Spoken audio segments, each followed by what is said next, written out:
Hello friends, I am Nitya Sharma. Welcome to the थूल academy.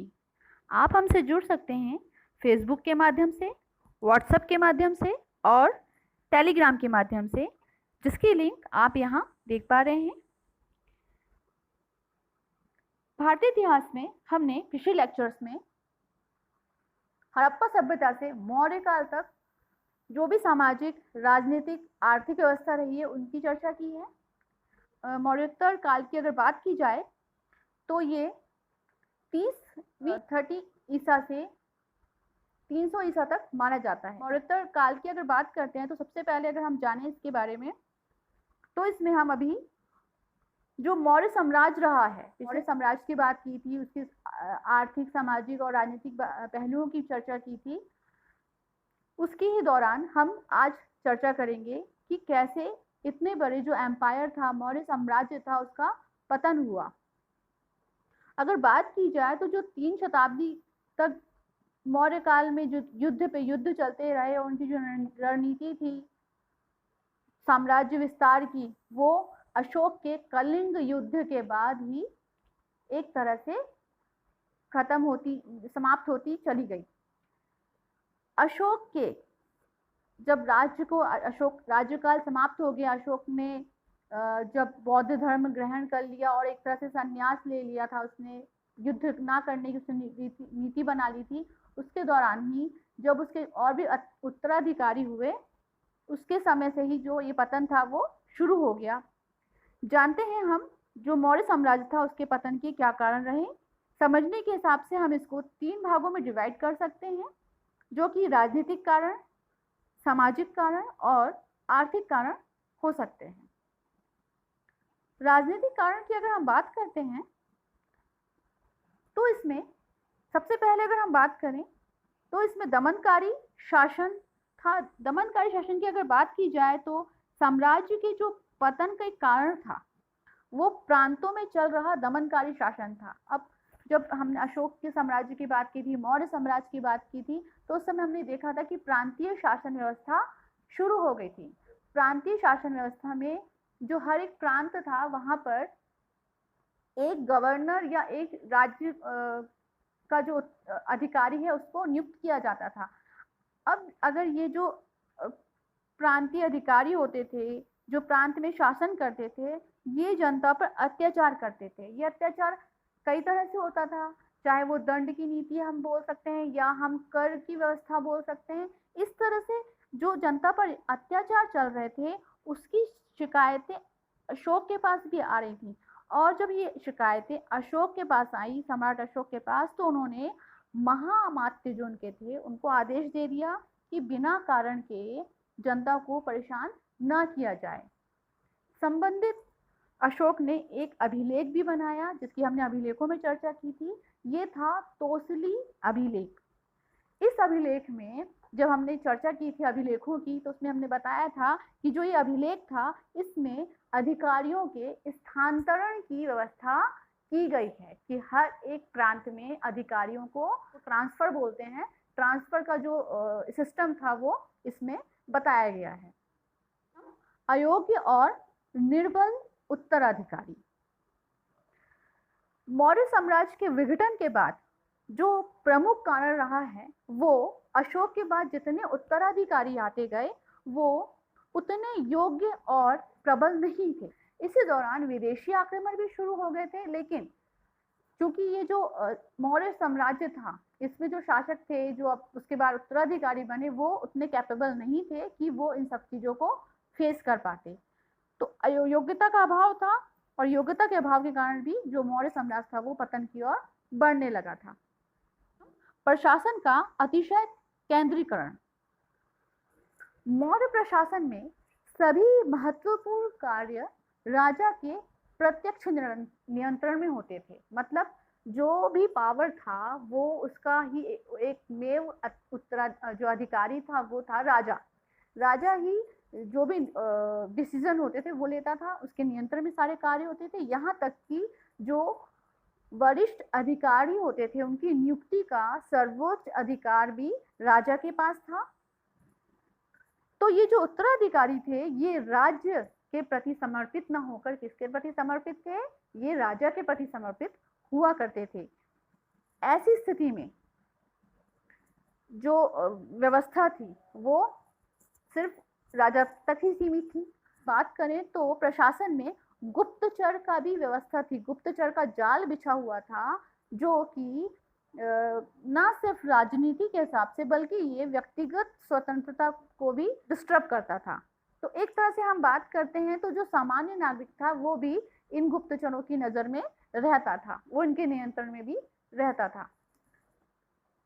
आगे हम बात करेंगे राष्ट्रीय चेतना का अभाव। मौर्य युग की अगर हम बात करते हैं तो राज्य अथवा राष्ट्र का सरकार के ऊपर अस्तित्व नहीं था। इस समय राष्ट्र के निर्माण के लिए आवश्यक तत्व जैसे प्रथाएं, समान भाषा, समान ऐतिहासिक परंपरा, ये सब मौर्य साम्राज्य में नहीं थे, क्योंकि प्रांतीय व्यवस्था थी। और अगर हम किसी पर्टिकुलर अगर हम राज्य की बात करते हैं या प्रांत की बात करते हैं तो हर एक क्षेत्र में हर किसी की अपनी अपनी भाषा थी। जैसे हम मगध की बात कर ले तो वहाँ मागधी चलती थी, है ना। अगर हम मध्य भारत की बात कर लेते हैं तो वहाँ पे प्राकृतिक भाषा है, पाली भाषा, इस तरह का यूज किया जाता था। तो हर क्षेत्र की अगर हम बात करते हैं तो अलग अलग वहाँ पर भाषा थी, अलग अलग परंपरा थी। तो ये एक मेव ना होने का कारण ही था कि राष्ट्रीय चेतना का उस समय पर अभाव था। तो उस दौरान पर यवन के आक्रमण के समय, अगर हमने जब मौर्य साम्राज्य में जब स्टार्टिंग हमने बात की थी चंद्रगुप्त मौर्य की, तो जो हुआ था सिकंदर का, तो सिकंदर के आक्रमण के समय ही जब हमने देखा कि पोरस और सिकंदर का युद्ध हुआ था, तो वो पर्टिकुलर एक राजा था और उसने युद्ध किया। ठीक, तो जब युद्ध की बात होती थी तो ऐसा नहीं था कि सारे राजा मिलके किसी एक जो बाहर से आया हुआ है विदेशी, उससे एकजुट होकर युद्ध करें। हर एक पर्टिकुलर राजा था जो जहाँ पे अटैक हो रहा है उसका, तो वो उससे सेपरेट ही युद्ध कर रहा था। तो ये एक तरह से जो एकता थी उसका अभाव देखा गया था। पश्चिमोत्तर सीमांत प्रांत की उपेक्षा। जब हम अशोक की बात करते हैं तो अशोक के समय जो राज्य विस्तार हो रहा था, साथ ही उसमें वहां पर ये विदेशों का जो चाहे वो धर्म प्रचार को लेकर आ रहे थे, वो भारत की तरफ विदेशी जो थे वो आकर्षित होने लगे थे। तो अशोक क्या था, वो अपने धर्म प्रचार में व्यस्त होने लगा था। कलिंग का युद्ध जब हुआ था उसके बाद अशोक में युद्ध की नीति या साम्राज्य विस्तार को लेकर किसी भी तरह का अब उसमें ये ध्यान कि जो प्रशासन था उससे उसमें रुचि हट गई थी। तो जो पश्चिम से जो अटैक हो रहे थे, जो भी हम अगर सिक्योरिटी की बात करते हैं, सुरक्षा की बात करते हैं, तो उस दौरान पर ऐसी व्यवस्था अशोक ने नहीं देखी। और इसी का ही कारण था कि जो विदेशी आक्रमण बढ़ रहे थे, जिसको हम ये बोल सकते हैं कि जो हिंद यूनानी थे, जो कुषाण थे, ये सब बढ़ना शुरू हो रहे थे, जो कि पश्चिम उत्तर क्षेत्र से माने जाते हैं। हमने सिकंदर की जो चर्चा की थी तो वो अफगान और ईरान के रास्ते से आए थे, पश्चिम के रास्ते से आए थे। उत्तर राजा थे जिनका नाम शी हुयांग था, उन्होंने भी चीन दीवार खड़ी की थी। जैसे आप ये मैप में देख पा रहे हैं, जो चाइना का एरिया लगता है भारत से, जो बॉर्डर हम अगर उसको बोल सकते हैं, जो आप ये रेड में देख रहे हैं चाइना, यहाँ पर इन्होंने वॉल एक खड़ी कर दी थी। ये चीन की जो महादीवार थी, इसने चीन को तो सुरक्षा प्रदान कर दी। तो जो अब विदेशी आ रहे थे उनका पूरा ध्यान कहाँ आने लगा, अब वो भारत की तरफ बढ़ना शुरू हो गए। तो एक ये भी कारण था कि सुरक्षा की दृष्टि से अगर देखा जाए तो किसी भी तरह का कोई बाउंड्रीज नहीं है, कोई सुरक्षा सीमा नहीं है, जिसका जो हम बोलते हैं फायदा उठाया विदेशियों ने।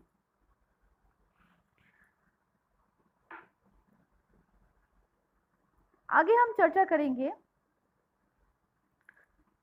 सामाजिक कारण की। सामाजिक कारण की अगर हम बात करते हैं तो इसमें सबसे पहले अगर बात की जाए तो उस ब्राह्मणों की प्रतिक्रिया है। इसमें अशोक ने जो भी नीति बनाई थी या जो अहिंसात्मक नीति अशोक ने बनाई थी, जैसे हमने अभिलेखों की बात की है, तो जो अशोक का प्रथम अभिलेख है उसमें ही पशु बलि की निंदा की गई है होते थे, वो यज्ञ आदि अनुष्ठान करते थे, और जो भी वो अनुष्ठान करते थे उसमें पशु बलि दी जाती थी। जब शासक जो था, एक महान सम्राट है, उसने नीति ही घोषित कर दी कि पशु बलि अवैध है, तो इसका जो भी इम्पैक्ट पड़ रहा था वो पड़ रहा था ब्राह्मणों के ऊपर, क्योंकि उनका यज्ञ अनुष्ठान पूर्ण ही नहीं माना जाता था बिना बलि के। दूसरी बात, अशोक की अहिंसा की नीति अपनाई थी। जो कर्म कांड होते थे, जो भी पूजा पाठ को लेकर जो वैदिक कर्म कांड थे, उसका भी अशोक ने मजाक उड़ाया था कि अहिंसा ही सबसे बड़ी चीज है, आप प्रजा को माने, प्रजा के हित, मानवता देखें, कर्म कांड से बढ़कर है ये चीज, ऐसा अशोक का मानना था। वैदिक यज्ञों की उसने उपेक्षा की थी, जिससे ब्राह्मणों में एक अशोक की जो नीति थी, अशोक को लेकर, उसके साम्राज्य को लेकर एक विद्वेष की भावना बढ़ने लगी थी कि ये हमारे ही जो धर्म कर्म है उसमें हस्तक्षेप कर रहे हैं। क्या कर रहे हैं? अशोक के अभिलेख के प्रभाव की। तो जैसा मैंने बताया कि जो अशोक के अभिलेख थे, उसका जो प्रभाव था वो उस समय पर देखा जाने लगा था। चाहे हम राजनीति की बात कर लें, चाहे हम सामाजिक जीवन की बात कर लें, वो अभिलेख हर तरह से मैसेज के थ्रू काम करते थे। जिस अभिलेखों की अगर हम बात करते हैं तो हमने पिछले लेक्चर में पूरा अभिलेखों को लेकर ही एक लेक्चर वीडियो बनाया हुआ है। पशु बलि पर रोक लगा दी गई थी, जैसा कि प्रथम अभिलेख में अशोक ने बताया था कि पशु बलि जो है उसकी निंदा की गई है और इसको एक तरह से अवैध करार दे दिया गया था। दूरवर्ती क्षेत्र में नए ज्ञान की पहुंच। अब अगर हम बात करते हैं दूरवर्ती क्षेत्र की, तो मगध साम्राज्य के विस्तार के फलस्वरूप, जब मगध साम्राज्य का विस्तार हो रहा था उस समय पर भौतिक संस्कृति मध्य भारत से कलिंग और दक्कन तक पहुंच गई थी। जो ये संस्कृति थी भारत की, इसकी पहुंच दक्षिण साइड पर भी बढ़ती जा रही थी। और जैसे जैसे हम बात करते हैं कि जो गंगा का मैदान था वो राजधानी का क्षेत्र था। अगर हम पाटलिपुत्र की बात करते हैं, उत्तर साइड की बात करते हैं, जो गंगा के मैदान से शुरू होता है, तो चूंकि वो राजधानी का क्षेत्र है तो वो काफी फला फूला और बढ़ रहा था।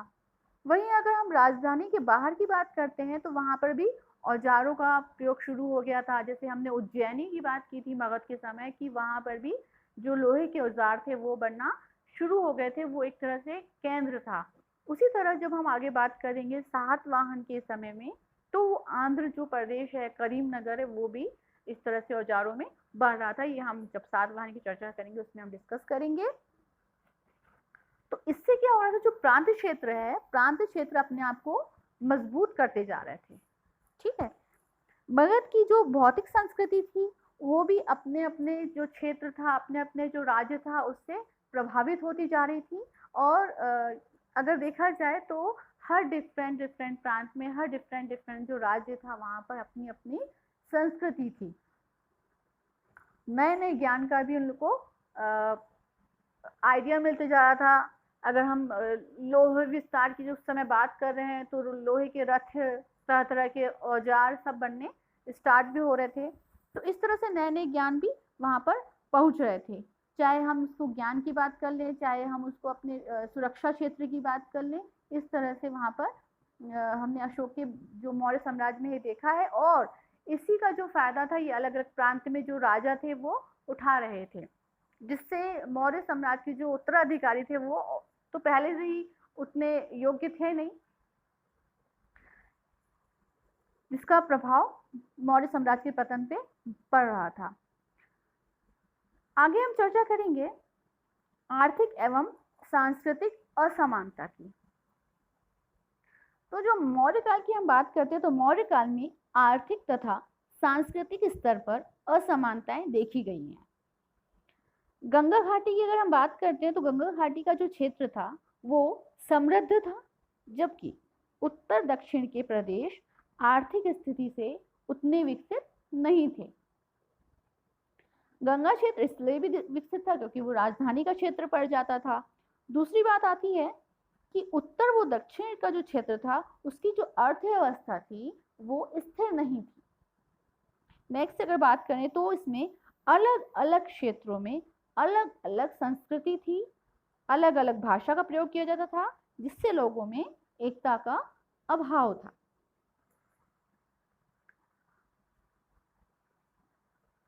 इसी तरह हम आर्थिक कारण की अगर बात करते हैं तो आर्थिक कारण में करों की अधिकता थी। करों की अधिकता की अगर बात करते हैं तो जो ये मौर्य साम्राज्य था, ये अपने जो राजकोष है, राजकोष की पूर्ति करने के लिए जो प्रशासनिक अधिकारी हैं उनके वेतन के लिए जो पूर्ति करता था वो करों के माध्यम से करता था। और इस करों का जो भार होता था, जो टैक्स वसूला जाता था, वो जनता से वसूला जाता था। और जो जिसको हम ये भी बोल सकते हैं कि जो कर व्यवस्था थी वो थोड़ा अनिश्चित रूप से थी। वेतन की अगर हम बात करते हैं तो वेतन में भी काफी अनिश्चितता देखी जाती है। प्रशासनिक अधिकारियों की अगर बात करते हैं तो जैसे हमने पिछले लेक्चर में जब चर्चा की थी राजनीतिक स्थिति कैसी थी, उस समय पर अगर हम प्रशासनिक अधिकारियों की अगर बात करते हैं तो उनको सोने के जो सिक्के होते हैं, जिनको उस समय पर पर्ण कहा जाता था, वो 40 से 50 हजार दिए जाते थे। वहीं पे अगर हम बात करते हैं कि जो कर्मचारी वर्ग था, उसको वही जो पर्ण की हम बात कर रहे हैं वो 50 से 60 दी जाती थी। तो इतना बड़ा अंतर था उस समय पे। और इन सब की पूर्ति कैसे की जाती थी? वो की जाती थी करों के माध्यम से। तो करों की अधिकता भी आर्थिक क्षेत्र से, जनता भी इससे प्रभावी हो रही थी और राजकोष में भी इसका दबाव बना था। आगे चर्चा करेंगे हम अशोक द्वारा बौद्ध संघ को दान। ऐसा हमको जो भी लेख हैं इस तरह से हमको पता चला है कि जो अशोक ने बौद्ध धर्म को जब अपनाया था तो बौद्ध धर्म के प्रचार प्रसार को लेकर बौद्ध धर्म के जो स्तूप के निर्माण करवाए थे, करीब 84,000 स्तूपों के अशोक ने निर्माण करवाए थे, उन सब में खर्च किया था। बौद्ध भिक्षुओं को बौद्ध संघ में काफी बड़ी मात्रा में दान किया था, जिससे कि राजकोष में भी संकट आने लगा था, राजकोष अधिक पूर्णतः ही खाली होने लगा था। वित्तीय संकट देखा गया, राजकोष खाली होना सेना और प्रशासनिक अधिकारियों के भार पे भी खर्च बना हुआ था। साम्राज्य के सामने वित्तीय संकट उत्पन्न होने लगा था। तो ये सब ऐसे कारण थे जो कि मौर्य साम्राज्य को धीरे धीरे खोखला करते जा रहे थे। और सबसे बड़ी बात जो हमने बात की है उत्तराधिकारियों की, कि ऐसा कोई उत्तराधिकारी भी सक्षम नहीं था कि वो इस मौर्य साम्राज्य को जो अशोक ने और उसके जो चंद्रगुप्त मौर्य की अगर हम बात करते हैं, उनको इतना बड़ा साम्राज्य बनाया था, उसको आगे चला सके या उसको उतना कंटिन्यू रख सके। और इस सब का फायदा उठाया किसने? लास्ट में अगर हम बात करते हैं तो जो बृहदर्थ का सेनापति था पुष्यमित्र शुंग, उसने एट लास्ट 185 ईसा पूर्व में बृहदरथ की हत्या कर दी और मौर्य साम्राज्य का इस तरह से अंत हो गया। मौर्य साम्राज्य के अंत के बाद शुरू होता है शुंग वंश और हम मौर्योत्तर काल की बात करेंगे। काल की अगर बात करते हैं तो ये 185 ईस्वी से 300 ईस्वी तक माना जाता है। दौरान पे काफी सारे देशी शासक भी रहे हैं और उसी दौरान पे काफी विदेशी आक्रमण भी हुए हैं। देशी शासकों की अगर हम बात करते हैं जो कि मौर्य साम्राज्य के बाद आए, वो थे शुंग वंश, कर्ण वंश, चेदी वंश, सातवाहन वंश। इसके साथ ही विदेशी आक्रमण की अगर हम बात करते हैं तो सबसे पहला जो आक्रमण था वो हिंद यूनानी था। उसके बाद शक आए, शक के बाद पर्थियन आए, कुछ समय के लिए आए थे। पर्थियन के बाद कुषाण। आगे हम चर्चा करेंगे देशी शासकों में। तो सबसे पहले अगर हम बात करते हैं, जैसा आप ये मैप में देख पा रहे हो, जो हमने मौर्य साम्राज्य की बात की थी, मौर्य साम्राज्य का जो अंतिम शासक था बृहदत्त, उसके जो सेनापति थे पुष्यमित्र शुंग द्वारा हत्या कर दी गई थी, जो कि ब्राह्मण था, स्वयं शासक था पुष्यमित्र संघ। उसने शुंग साम्राज्य को फैलाया था। पाटलिपुत्र को राजधानी के रूप में बनाया था। आगे हम शुंग वंश में कौन कौन शासक रहे हैं। पुष्यमित्र शंग जो संस्थापक रहे हैं, 185 से 149 ईस्वी तक रहे। उसके बाद अग्निमित्र की जो पुष्यमित्र शुंग के पुत्र थे। उसके बाद आए वसुज्येष्ठ जो अग्निमित्र के पुत्र थे। वसुज्येष्ठ के बाद वसुमित्र जो वसुज्येष्ठ के पुत्र रहे, और भागचंद्र जो कि वसुमित्र के पुत्र रहे। देवभूति जो भागचंद्र के पुत्र रहे। इस तरह से हमने शुंग वंश में इनकी चर्चा करेंगे। सबसे पहले हम बात करते हैं पुष्यमित्र शुंग की। पुष्यमित्र शुंग की अगर बात करें तो ये ब्राह्मण कुल के थे। शुंग वंश की स्थापना 185 ईस्वी में की। दिव्यदान जो कि एक बौद्ध ग्रंथ है, दिव्यदान ग्रंथ में इसे बौद्धों का शत्रु बताया गया है। विदर्भ के शासक यज्ञसेन को पुष्यमित्र शुंग ने हराया था। विदर्भ की अगर बात करते हैं तो ये महाराष्ट्र के पास का एरिया वर्तमान में कहलाता है।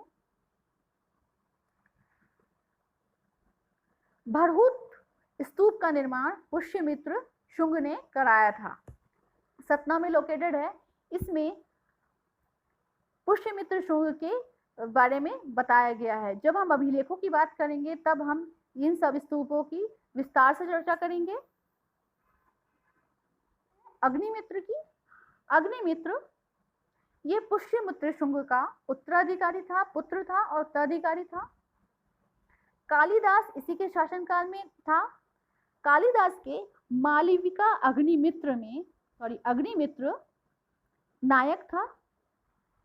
मालविका अग्निमित्र की अगर बात की जाए तो ये मालविका और अग्निमित्र से संबंधित है। मालविका जो कि मालविका अग्निमित्र में नायिका थी। अग्निमित्र के पुत्र वसुज्येष्ठ 141 ईस्वी से 131 तक आए हैं। वसुमित्र की अगर बात की जाए तो ये बौद्ध दार्शनिक एवं लेखक थे। शुंग सेना द्वारा इन्होंने यवनों को परास्त किया था। चतुर्थ बौद्ध संगति की अगर बात की जाए तो उस समय अध्यक्ष के रूप में रहे हैं। साथ ही साथ जब हम चतुर्थ संगति की बात करते हैं तो उस समय पर तो उन्होंने एक ग्रंथ बनाया था जिसे महाविभाष्य सूत्र कहते हैं, और एक विभाषा शास्त्र नाम से जो सूत्र है उसकी रचना वसुमित्र ने की है। भागचंद्र की अगर बात करते हैं तो इसके दरबार में हेलियोडोरस आया था। ये हेलियोडोरस एंटोलकिड्स जो हिंदू यूनानी था उसका राजदूत था। गरुड़ स्तंभ स्थापित किया था इसने। गरुड़ स्तंभ की अगर हम बात करते हैं तो ये भगवान वासुदेव कृष्ण से संबंधित है, वासुदेव से संबंधित है। बेसनगर अभिलेख गरुड़ स्तंभ से ही संबंधित है जो कि विदिशा में स्थित है। जब हम अभिलेखों की बात करेंगे, इस समय पे जो साक्ष्य मिले उन सब की बात करेंगे तो उसमें हम अभिलेखों की भी चर्चा करेंगे, इसमें डिटेल में बता दिया जाएगा आपको। इस तरह से हमने शुंग वंश की चर्चा की। शुंग वंश का जो अंतिम राजा था वो देवभूति था।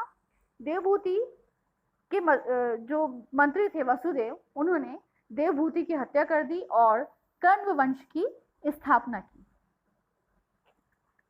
कण्व वंश की अगर हम बात करते हैं तो जैसा ये आप मैप में देख पा रहे हैं, ये पूर्व से संबंधित क्षेत्र था। इस शासनकाल में ये शासनकाल 75 ईस्वी से 75 बीसी से 30 बीसी तक चला। इसमें जो शासक रहे हैं वो 4 शासक हुए जो कि वसुदेव, भूमिपुत्र, नारायण और अंतिम शासक सुशर्मा रहे। हम बात करें अगर कण्व वंश के समय लोकेशन की तो ये वंश पाटलिपुत्र और उसके समीप के प्रदेशों तक ही सीमित था। ये वंश भी शुंग वंश के समान वैदिक धर्म संरक्षण एवं संस्कृति की परंपरा को कायम रखा हुआ था। इस वंश में जो अंतिम शासक था सुशर्मा, इसकी हत्या सिमुक ने की एवं सातवाहन वंश की स्थापना की। तो इस तरह से 4 वंश रहे हैं। और अगर देखा जाए तो MPPSC 2018 की अगर हम बात करते हैं लास्ट ईयर पे एग्जाम की, तो इसमें कर्ण वंश को पूछा गया है जो कि 3 मार्क्स में आया था। अगर 3 मार्क्स की अगर आपको बात की जाए तो इसमें हमें सिर्फ 2 या 3 फैक्ट्स इसमें बताने होते हैं। हम इसको कैसे बताया जाएगा, इसको हमने नोट्स में भी बताया हुआ है। आप अगर इसके संबंधित डिटेल्स जानना चाहते हैं तो आप लास्ट में जो हम डिटेल्स दिए हुए हैं, व्हाट्सएप नंबर दिया हुआ, उसमें आप हमसे संपर्क कर सकते हैं। आगे हम चर्चा करेंगे सातवाहन और चेदी वंश की। कर्ण वंश के बाद अगर हम बात करते हैं कोई प्रभावशाली शासन रहा है तो वो चेदी और सातवाहन शासन रहा है। चेदी और सातवाहन शासन की अगर हम बात करते हैं तो जैसा आप ये मैप में देख पा रहे हैं, अगर हम पूर्व क्षेत्र की बात कर रहे हैं तो ये बे ऑफ बंगाल दिख रहा है आपको। अगर आप पश्चिम क्षेत्र की बात करते हैं तो आपको अरेबियन सी दिखता है। इसी से लगे हुए जो क्षेत्र हैं, जैसे हम भारत में अगर हम बात करते हैं तो आप कलिंग देख पा रहे होंगे पूर्व के क्षेत्र में, और आपको ये अर्ली सातवाहन लिखा हुआ नजर आ रहा है। तो सबसे पहले अगर हम बात करें तो ये 2 क्षेत्र ऐसे थे, है ना। उड़ीसा का जो क्षेत्र है कलिंग जिसको हम बोल रहे हैं, तो कलिंग का क्षेत्र चेदी वंश का था। और दक्कन क्षेत्र की अगर हम बात करते हैं तो यहाँ से सातवाहन वंश का प्रारंभ शुरू हो गया था, जो कि आगे चलकर ये आंध्र सातवाहन कहलाए थे। आंध्र प्रदेश तक इन्होंने अपनी राजधानी को, अपने जो साम्राज्य है उसको फैलाया हुआ था। सबसे पहले अगर हम बात करें तो चेदी वंश की बात कर लेते हैं। चेदी वंश, इसमें अगर हम बात करते हैं तो ये भुवनेश्वर के समीप उदयगिरी पहाड़ी पर हाथी गुफा जो अभिलेख है उससे कलिंग वंश का पता चलता है, जो कि चेदी वंश के इतिहास को बताता है। इस काल का सबसे प्रभावी शासक रहा है खारवेल। अगर चेदी वंश की बात करते हैं तो ये महामेघवान द्वारा स्थापित किया गया था, ऐसा हमें जो स्रोत मिले हैं हाथी गुफा अभिलेख में उससे ज्ञात होता है। इसलिए जो ये चेदी वंश है इसको महामेघवाहन वंश भी कहा जाता है। हम बात कर रहे हैं खारवेल की, तो ये इस वंश का सबसे प्रभावी शासक रहा है। ये तृतीय पीढ़ी का शासक था। खारवेल की बात की जाए तो ये जैन धर्म का संरक्षक था। जैनियों के लिए उदयगिरी एवं खंडगिरी में पहाड़ियों का निर्माण करवाया था। गुफा रानी, अनंत गुफा, ये सब उदाहरण मिलते हैं हमको। उदयगिरी और खंडगिरी में पहाड़ियों का निर्माण करवाया था, गुफाओं का निर्माण करवाया था। हाथी गुफा अभिलेख चेदी वंश से संबंधित है। हाथी गुफा अभिलेख की अगर बात की जाए तो इसमें सबसे पहले अगर बात करते हैं तो इसमें खारवेल के बारे में विस्तृत जानकारी मिली है। जनगणना की अगर हम बात करते हैं तो सबसे पहले अगर जनगणना की बात की जाए तो उसके प्रथम साक्ष्य हाथी गुफा अभिलेख में मिले हैं। साथ ही साथ इसमें भारतवर्ष शब्द का उल्लेख मिला है। क्वेश्चन अगर पूछा जाए कि 3 मार्क्स में मोस्टली अगर आपसे पूछा जाए कि खारवेल कौन था, तो आप ये 3 पॉइंट्स आप बता सकते हैं। हाथी गुफा अभिलेख के बारे में अगर आपसे पूछा जाए तो आप ऐसे 3 पॉइंट्स इसमें बता सकते हैं। जैसे आप ये पिक में देख पा रहे हैं, जो ये गुफा है ये उदयगिरी गुफा कहलाती है। अभिलेख कुछ इस तरह से अभिलेख थे जो हाथी गुफा अभिलेख में हमको प्राप्त हुए हैं। आगे हम चर्चा कर रहे हैं सातवाहन वंश की। अभी तक हमने चर्चा की चेदी वंश तक की, मौर्योत्तर काल से लेकर चेदी वंश तक की। सातवाहन वंश की अगर हम बात करते हैं तो ये दक्कन साम्राज्य से शुरू होकर आंध्र प्रदेश के अमरावती तक, आप जैसे आप ये ब्लू से आप जो कवर है वो देख पा रहे हैं, इस तरह से ये वंश विस्तारित हुआ था।